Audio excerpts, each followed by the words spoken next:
Hi friends, मैं हूं सत्यम। आप सभी का ENG क्लासेस में स्वागत है।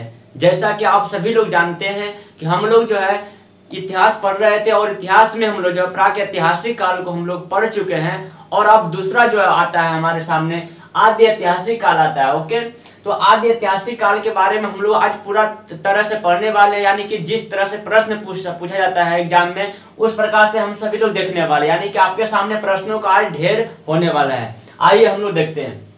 तो आद्य ऐतिहासिक काल को हम लोग पढ़ने वाले हैं। आद्य ऐतिहासिक काल, इस काल में जो है लिखी गई लिपि मिली है, यानी कि इस काल में जो है लिखित स्रोत मिला है। आप सभी लोग जानते हैं प्राक ऐतिहासिक काल हम लोग जब पढ़ रहे थे तो उसमें जो है लिखित स्रोत नहीं मिला था, लेकिन उसका जो साक्ष्य है पूरा तात्विक से मिल रहा था, यानी कि पूरा तात्विक से पता चला, साक्ष्य मिला कि यहाँ पर जो लिखित स्रोत नहीं था, यानी नहीं मिला। लेकिन लिखित स्रोत जो आद्य ऐतिहासिक काल में आपका जो है लिखित स्रोत मिलता है, लेकिन ऐसा लिपि मतलब ऐसा लिखा हुआ राइटिंग जो कि मतलब कोई पढ़ ही नहीं पाया, यानी कि इस काल के जो भी लिपि है उसको कोई पढ़ नहीं पाया। यानी कि हम सीधा कर सकते हैं इस काल में लिपि तो मिला है लिखा हुआ, लेकिन कोई इसको पढ़ नहीं पाया। ओके, ये आपका क्लियर हुआ।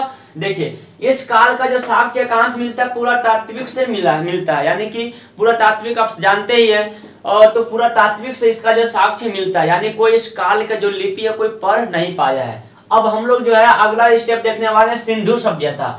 तो सिंधु सभ्यता इसी काल में हम लोग पढ़ने वाले हैं, यानी इसी काल में आता है और इसको जो है सिंधु सभ्यता के नाम से भी जानते हैं, यानी सिंधु सभ्यता भी आप कह सकते हैं इसलिए। और सिंधु सभ्यता जो है क्यों नाम पड़ा है, क्योंकि जैसे कि जितने भी शहर मिला है, जैसे आद्य ऐतिहासिक काल में जितने भी शहर मिले हैं सिंधु सभ्यता में, सभी जितना भी शहर मिले हैं सभी क्या आए थे, सिंधु नदी के किनारे बसे थे, या फिर कोई ऐसी नदी के किनारे जो सिंधु नदी में जाकर के ही मिल जाती हो, उसको मतलब सिंधु सभ्यता के अंतर्गत रखा गया है। तो ऐसे शहरों को हम लोग पढ़ने वाले वीडियो के अंतर्गत। ओके, और सिंधु सभ्यता इसलिए हम लोग बोलते हैं क्योंकि जो है सिंधु सभ्यता के अधिकतर जो भी शहर हैं, मतलब अधिकतर शहर नहीं, मतलब अधिक से अधिक शहर जितने भी हैं सब सिंधु सभ्यता के यानी सिंधु नदी के किनारे ही बसे हुए थे, यानी और जो नहीं बसे हुए थे और दूसरे नदी के भी किनारे अगर बसे हुए थे तो वो नदी भी आकर के सिंधु नदी में ही जाके मिल जाती थी, इसलिए उसको जो है सिंधु सभ्यता के अंतर्गत ही रखा गया। ओके, तो आइए हम लोग देखने वाले सिंधु सभ्यता के बारे में। इससे हम लोग के मतलब जो भी एग्जाम होता है उस सब के अंदर मतलब पूछा जाता है, तो हम लोग स्टेप बाय स्टेप को देखने वाले। ओके, तो फर्स्ट हम लोग देखने वाले हैं इसकी पहली खुदाई कौन किया था, यानी इसकी जो पहली खुदाई है हड़प्पा से हुई थी, यानी कि हड़प्पा जो शहर है वहां से जो सिंधु सभ्यता का जो खुदाई है प्रारंभ हुआ था। अगर आपका प्रश्न बनता है कि जो सिंधु सभ्यता का जो खुदाई है उसका प्रारंभ किस शहर से हुआ, यानी किस जगह से हुआ है,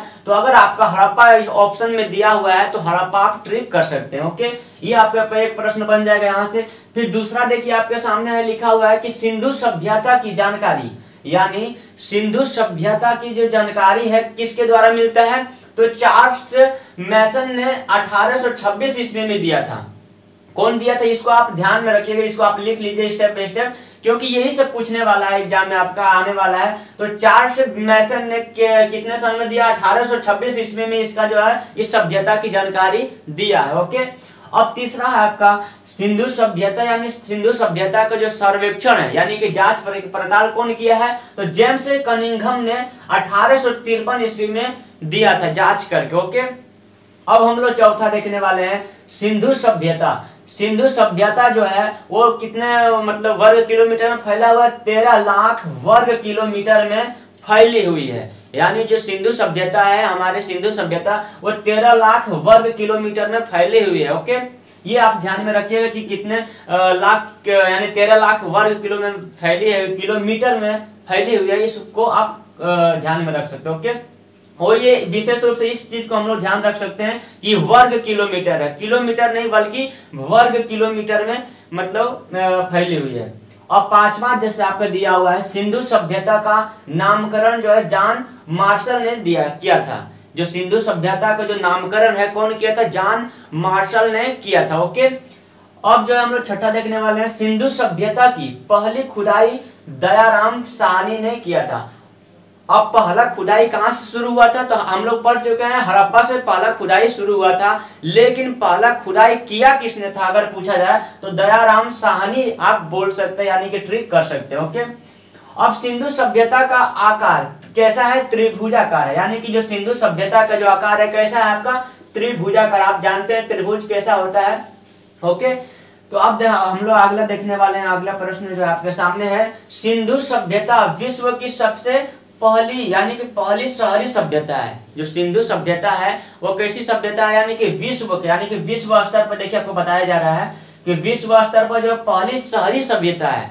ओके, अब जो नौवा आपका जैसा यानी 9th आप नंबर में आप देख सकते हैं, इसका जो विकास है 25,000 ईसा पूर्व यानी 2500 ईसा पूर्व से ही हो गया था। 2500 ईसा पूर्व से लेकर के 1750 पूर्व तक हुआ था, यानी कि इसका जो सब विकास कब हुआ था ये आपके सामने लिखा हुआ। तो ये है सभी आपके एग्जाम में बहुत काम आने वाला है। और आप इस चैनल पर जो है जो भी हम लोग का जो भारतीय संविधान है उसका भी वीडियो पूरा अपलोड किया गया है, आप देख सकते हैं। तो इसलिए चैनल को सब्सक्राइब कीजिए, लाइक कीजिए और शेयर कीजिए। आज के लिए इतना ही, धन्यवाद।